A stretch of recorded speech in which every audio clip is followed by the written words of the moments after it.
Kale akambabuuzeeko ku mukutu gwaffe ogwa Celeb Jazz Extra munnange nno olugambo lubeera lunsiwa buli ku makya kyabula nkeera nenzija nendubawo naye olwaleero ebya Rema ne Kenzo bikyalanda. Kenzo akedde kuwandiika obubaka ku mukutu gwe ogwa Facebook nga annyumba mbi ayozaayoza Rema ku lw'obufumbo obupya bw'ayingiddemu.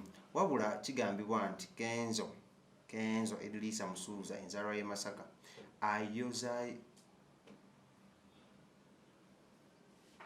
ayozezza ku mmunye akaabyeko bw'abadde ayogerako ne munnansi waffe eri mu Amerika gy'ali era alayidde obutaddamu kwogera ku bulamu bwa Rema mpaka kufa kwe kubanga alaze engeri gy'ayagala nnyo Rema Namakula.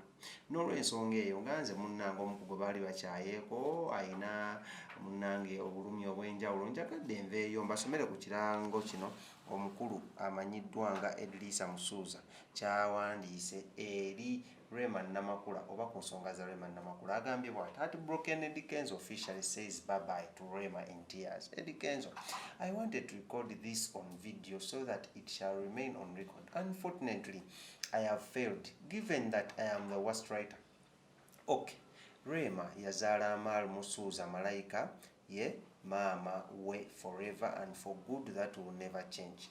So kitegeeza nti we will talk to each other mpaka nga one of us Mukama amujjuludde mu bulamu bw'ensi eno. Wabula n'Oluganda nno lw'e Masaka nga wadde okusoomoozebwa kungi abantu bangi abannyinako obukyayi bungi for their own reasons which is okay. Kubanga ensi bw'etyo Mukama yatusinga okumanya. I have nothing to do okuggyako okubireka. Nga tugenda maaso tukyasoma ekiwandiiko kya mwana mulenzi amanyiddwa nga Edrisa Musuuza bambi kya nnaku nnyo nnyo nnyo.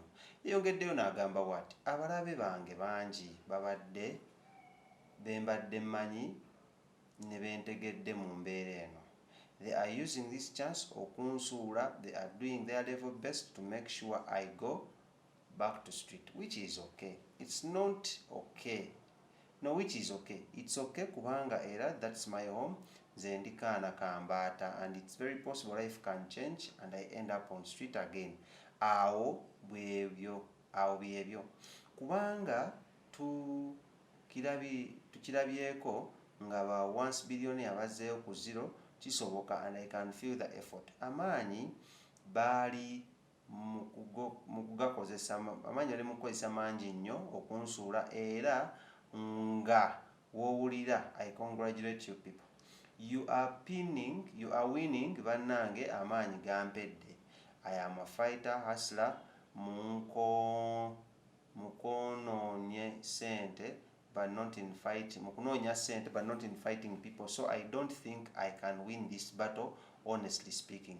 Nga wadde embeera eri bwetyo nze nsigadde sigenda kuvaayo nyanike maama w'omwana wange mu bantu for the sake of winning this battle. No, a big no. I won't give you what you want era mwogere mpaka we munaakoowa. Like judge me Mukama anaatulamula. Abantu oba bakyaye it's okay. At least I will quit music and do something else. Naye nga sigenda kubagamba byama bya famire yange.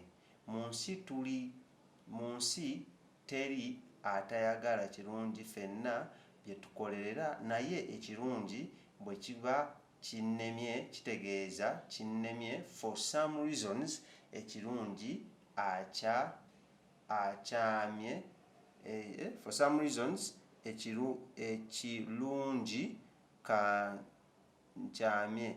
However much I wanted it so bad. For some reasons ekirungi kinnemye, however much I wanted it.